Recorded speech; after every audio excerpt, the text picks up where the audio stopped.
పుణ్యం కోసం వెళ్ళి ప్రమాదంలో చిక్కుకున్నారు. ఎక్కడున్నారో ఏం చేస్తున్నారో కూడా తెలియదు. ఇది నేపాల్లో చిక్కుకుపోయిన హైదరాబాద్ వారసిగూడకు చెందిన యాత్రికుల కన్నీటి కథ. చార్ధామ్ యాత్ర కోసం వారసిగూడలోని గంగపుత్ర కాలనీకి చెందిన 60 మంది యాత్రికులు ఈ నెల 21న వెళ్లారు. వీళ్ళు 40 మందికి పైగా 60 ఏళ్ల పైబడిన వాళ్లే ఉన్నారు.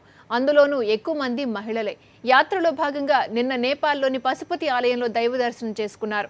దర్శనం బాగా అయ్యిందని వాట్సాప్లో సందేశం కూడా పంపారు. దర్శనం అనంతరం కొద్దిసేపటికే నేపాల్ దేశాన్ని భూకంపం వణికించింది. అప్పటి నుంచి వీరి ఆచూకీ తెలియడం లేదు, ఫోన్లు కలవడం లేదు, ఎక్కడున్నారో ఎలా ఉన్నారో తెలియదు. దీంతో వారి బంధువులు తీవ్ర ఆందోళనకు గురవుతున్నారు.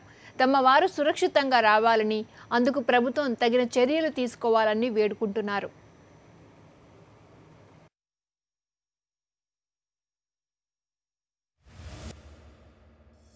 అందరితో టూర్కి వెళ్ళారు. అయితే అట్లా మా అమ్మమ్మ వాళ్ళు చనిపోయారు. ఇప్పుడు అందరు పెద్దవాళ్ళు అందరూ అక్కడే ఉన్నారు కాబట్టి మేము చిన్నపిల్లలు ఇక్కడ ఏం చేయలేకపోతున్నాం. అక్కడ వాళ్ళని నా రాత్రి కాంటాక్ట్ చేశాము.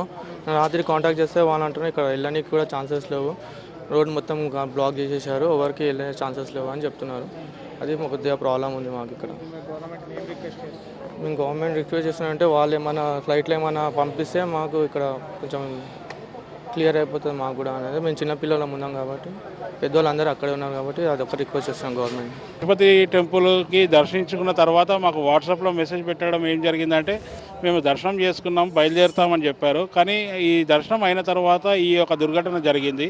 వాళ్ళకు అక్కడ ఎలాంటి పరిస్థితులు ఉన్నాయి, ఏమున్నాయి అన్నది మాకేమీ అందుబాటులో లేదు. మాకు టోల్ ఫ్రీ నెంబర్ ఏదైతే ఇచ్చారో ఆ టోల్ ఫ్రీ నెంబర్ చేసినా కూడా మాకు అది అందుబాటులో లేదు. ఈ మీడియా ద్వారా నుంచి మాకు కొద్దిగా ఏమైనా అవకాశం ఉంటుందేమో అని మీడియా ద్వారా మేము తెలియజేసేది ఏంటంటే ఈ రాష్ట్ర ప్రభుత్వం ఏదైతే ఉందో కేంద్ర ప్రభుత్వంతో మాట్లాడి వాళ్ళ యొక్క తగిన చర్యలు తీసుకొని వాళ్ళని సురక్షితంగా ఇక్కడ తీసుకురావాలన్నది మేము కోరుతున్నామండి.